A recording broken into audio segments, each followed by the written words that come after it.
जो प्रकाश हमारे से बाहर के जगत में ऊर्जा बन करके आता है और आंतरिक जगत में आभा बन करके आता है। एक अंधकार तो वो है जिसको दूर कर पाने की सामर्थ्य भगवान सूर्य के प्रकाश में है, इस बल्ब में, ट्यूबलाइट में, हैलोजन में है। पर एक अंधकार मनुष्य के जीवन के भीतर, चित्त के भीतर, मन के भीतर, भावनाओं के भीतर, दृष्टिकोण के भीतर जन्म जन्मांतर के कर्मों के रूप में जाकर के स्थिर हो जाता है। न जाने कौन कौन सी योनियों में भटकने के कारण अपने उद्देश्य के प्रति इंसान विमुख होकर के बैठ जाता है। मनुष्य का जीवन मिला, मिलने के साथ जो सौभाग्य मिला, सौभाग्य के साथ साथ जो संभावना मिली, उन सारे संभावनाओं से अपरिचित होकर मनुष्य कभी कभी जीवन को इस तरह से गुजार बैठता है जैसे हमें कुछ मिला ही नहीं। और उस होश को, उस बोध को प्रकट करने के लिए, उस संभावना को जागृत करने के लिए, उस सोच को साकार करने के लिए, यदि उस योजना को साकार करना है तो करने के लिए हम लोगों के भीतर जिस ऊर्जा के उद्दाम प्रवाह को बहने की आवश्यकता है, उस ओर थोड़ा सोचने की आवश्यकता हो जाती है। और वो सोचने के लिए पहले ये सोचना अनिवार्य हो जाता है कि जो मनुष्य का जीवन हम लोगों को मिला, ये एक सौभाग्य के रूप में भी मिला है और एक संभावना के रूप में भी मिला है। एक ऐसी संभावना के रूप में मिला है जहाँ पर हमारे व्यक्तित्व की एक खिड़की, हमारे व्यक्तित्व का एक दरवाज़ा उधर की ओर खुलता है, जहाँ पर यदि मनुष्य का चिंतन, उसकी भावनाएं, उसकी सोच, उसकी जीवन शैली, उसकी चिंतन शैली यदि उस ओर जाते हैं जहाँ पर सिर्फ और सिर्फ विकृति विराजमान है, उसकी भावनाएं दूषित होती हैं, चिंतन विकृत होता है, व्यक्तित्व के अंदर दुष्प्रवृत्तियाँ आकर के विराजमान होती है, तो उसी मनुष्य के व्यक्तित्व के अंदर हम लोग एक व्यक्ति के व्यक्तित्व को दुष्ट बनता, पापी बनता, अपराधी बनता, प्रेत बनता, पशु बनता, पिशाच बनता देखते हैं। एक संभावना हमारे जीवन के अंदर वो विद्यमान है जो हमें पाप, पतन और पराभव की खाइयों की ओर लेकर के जाती है। और एक संभावना मनुष्य के जीवन के अंदर वो विद्यमान है जहाँ पर यदि चिंतन प्रकाशित होता है, भावनाएं उज्ज्वल होती हैं, व्यक्ति के व्यक्तित्व के अंदर सदाशयता, मानवता आकर के विद्यमान होते हैं, तो उसी मनुष्य के व्यक्तित्व को एक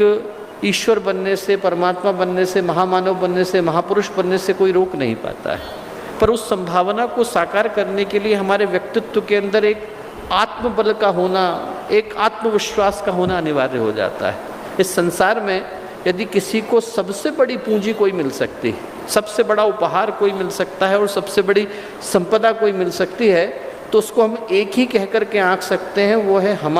हमारे कदमों के प्रति विश्वास, हमारे अपनी संभावनाओं के प्रति विश्वास। यदि हमारे मन में हमारी योजना के प्रति, अपने कदमों के प्रति, अपनी संभावनाओं के प्रति, अपने संकल्प के प्रति एक विश्वास आकर के विराजमान होता है, एक ऐसा आत्मबल हमारे व्यक्तित्व के अंदर जन्म लेता है जो हमें ये विश्वास दिलाता है कि हम जिधर भी बढ़ेंगे उधर सफलता को, शिखर को छू करके आएंगे। यदि हम लोग ध्यान से देखें तो हम में से प्रत्येक को वो संभावना, वो सौभाग्य न जाने एक बार नहीं कितनी बार प्राप्त हुआ है। हर व्यक्ति के अंदर वो संभावना विराजमान है जो यदि अपने संपूर्ण स्वरूप में साकार हो पाती है तो व्यक्ति को उन संपदाओं से, उन विभूतियों से, उन शक्तियों से लबालब भर देती है जहाँ पर मानवीय यात्रा का अंतिम शिखर कहा गया है। आप सोच करके देखें कि व्यक्ति यदि निर्जन राह पर चलता हो और उसको एकदम से उसके संगी साथी आकर के मिल जाएं, तो ऐसे में कितना भी व्यक्ति मन में भयभीत महसूस करता होगा, मन एकदम निश्चिंत हो जाता है। अंधेरी राह पर गुजरने पर यदि दूर से एक टिमटिमाता दिया दिख जाता है, एक बल्ब चमकता दिख जाता है, तो व्यक्ति के मन में निर्भयता और निश्चिंतता अपने आप आ जाते हैं। और एक छोटे से बच्चे को यदि माता पिता की उंगली ही पकड़ में आ जाती है तो बच्चा एकदम अपने आप को निश्चिंत महसूस करता है। आप जरा सोच करके देखें कि आप यदि ऐसे डॉक्टर के पास जाएं जिसको अपनी सर्जरी के ऊपर भरोसा ही नहीं हो, तो उसकी ऑपरेशन टेबल पर कौन लेटने वाला है? ऐसे ड्राइवर की गाड़ी में कौन चढ़ेगा जिसको अपनी ड्राइविंग पर ही भरोसा ना हो? ऐसे टीचर के पास कौन पढ़ने के लिए जाएगा जिसको अपनी टीचिंग के ऊपर भरोसा ना हो? व्यक्ति जाता उसी के पास है जिसको अपने किए के ऊपर और अपने कदमों के ऊपर भरोसा होता है। और जिसको अपने कदमों के ऊपर भरोसा होता है वह ईश्वर पर भरोसा कर पाता है, और जो ईश्वर पर भरोसा करता है वो अपने पे कर पाता है, और जो दोनों पे कर पाता है उसके ऊपर दुनिया भरोसा कर पाती है। इस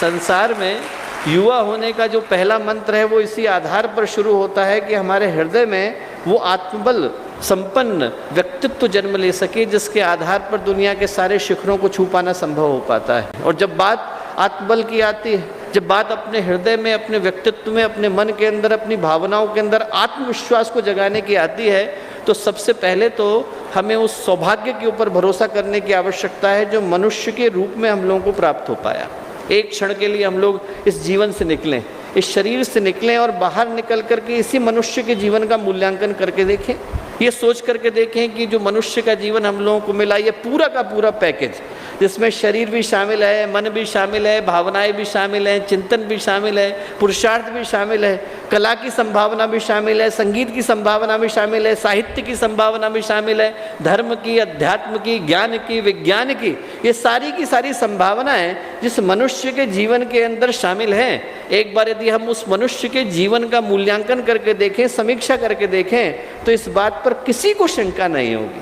इस बात पर किसी को शंका नहीं होगी कि भगवान ने बनाने को तो 84 लाख प्राणी और भी बनाए हैं, पर जितनी मेहनत के साथ, जितने परिश्रम के साथ, जितनी भावना के साथ, जितनी योग्यता के साथ, जितनी काबिलियत के साथ इंसान को बनाया, आपको बनाया, हमको बनाया और खरबों अन्य प्राणियों को बनाया, उतना शायद किसी और प्राणी को नहीं बनाया है। यदि हम लोग कहना चाहें तो ये कह सकते हैं कि भगवान ने इंसान को अपने फेवरेट चाइल्ड के रूप में बनाया है। माता पिता की बहुत सारी संतानें होती हैं, कई सारी संतानों में एक संतान को माता पिता इस दृष्टि से देखते हैं कि हमारी फेवरेट चाइल्ड है, हमारी प्यारी संतान है। कल को जब हम बड़े हो जाएंगे, बूढ़े हो जाएंगे, तो हमारे कारोबार को ये देख लिया करेगा, हमारी जगह पे भाग दौड़ कर दिया करेगा, हमारी जगह पे बैंक चला जाएगा, हमारा कोई काम होगा तो इस काम को ये करके आ जाया करेगा। यदि हम लोग उस दृष्टि से समीक्षा करके देखें, मूल्यांकन करके देखें, तो जिसको हम लोग परमपिता कह करके पुकारते हैं वो भगवान, ये सारा का सारा संसार उसी का तो कारोबार है, ये उसी का तो धंधा है। और कल को यदि भगवान को ये लगे कि हमारे इस धंधे में, हमारे इस कारोबार में, हमारी इस सृष्टि को चलाने में, हमारे इस संसार को सुव्यवस्थित बनाने में हमें एक सशक्त सहयोगी की आवश्यकता है, तो इस काम को कौन कर सकता है? मक्खी कर सकती, मच्छर कर सकता है? नहीं। आप सोच के देखिए कि यदि पर्यावरण प्रदूषित हो जाए और पूरी दुनिया के अंदर पेड़ों को लगाने की आवश्यकता पड़े, यज्ञ के माध्यम से उसका परिशोधन करने की आवश्यकता पड़े, तो इंसान के अलावा ऐसा कौन सा प्राणी है जो इस काम को पूरी जिम्मेवारी के साथ कर सकता है? मैं बड़ी बातों के लिए नहीं कहता, मैं वेदों के, पुराणों के, उपनिषदों के गहन सूत्रों की समीक्षा नहीं करता, पर यदि हम लोग कॉमन सेंस लगा करके सोचें, एक सामान्य ज्ञान लगा करके सोचें कि यदि कल को भगवान कहें कि देखो मैं जमाने से इस सृष्टि को बना रहा हूँ, बनाते बनाते वक्त हो गया, अब मैं थोड़ा थक गया हूँ भाई, मेरे को आराम करने दो, और भगवान कहें कि मुझे आराम करने के लिए अपनी जिम्मेवारी किसी को सौंपने की आवश्यकता है, तो भगवान इंसान के अलावा ऐसा कौन सा प्राणी है जिसको जिम्मेवारी सौंप करके जाएंगे? आप जरा सोच के बताइए। जो भगवान को ऐसा कभी लगा होगा कि मुझे अपनी जिम्मेवारी को सौंपने की आवश्यकता है, तो भगवान ने इंसान को बनाया होगा, और ये सोच करके बनाया होगा, आपको बनाया होगा, हमको बनाया होगा, और ये सोच करके बनाया होगा कि कल को जब इस सृष्टि के अंदर अव्यवस्था फैल जाएगी, अराजकता फैल जाएगी, तो उस अराजकता को दूर करने के लिए मुझे एक अच्छे, सशक्त, मजबूत, मददगार व्यक्ति की आवश्यकता है, और वो सोच करके भगवान ने हमको बनाया। भगवान अपने एम्बेसडर के रूप में यदि उनने किसी को भेजा है तो हमको भेजा है। भारत को जब जाना होता है अमेरिका, तो भारत स्वयं नहीं जाता है, भारत अपनी एम्बेसी वहाँ पर खोलता है और एम्बेसडर को वहाँ पर बिठाता है। वैसे ही ईश्वर को यदि सब जगह जाना होता है तो ईश्वर को सब जगह जाने की जरूरत नहीं, ईश्वर ने हमको और आपको अपना राजदूत बना करके भेजा है। हर वो व्यक्ति जो यहाँ पर विराजमान है उसको भगवान ने ये सोच करके बैठा है, ये सोच करके भेजा है कि ये व्यक्ति इस धरती के ऊपर, इस सृष्टि के ऊपर, हमारी इस प्यारी दुनिया के ऊपर हमारे प्रतिनिधि के रूप में, हमारे राजदूत के रूप में, हमारे एम्बेसडर के रूप में विद्यमान है। और इसलिए जब भगवान ने इंसान को बनाया तो उसको वो सारी की सारी शक्तियाँ दी, वो सारी की सारी ताकतें दी, वो सारी की सारी योग्यताएं दी, वो सारी की सारी काबिलियत दी, वो सारी की सारी विभूतियाँ दी जो स्वयं भगवान के पास थी। और भगवान ने वो सारी की सारी चीज़ें आप में से प्रत्येक के अंदर बीज रूप में डाल करके भेजा है। दुनिया का ऐसा कोई कोना नहीं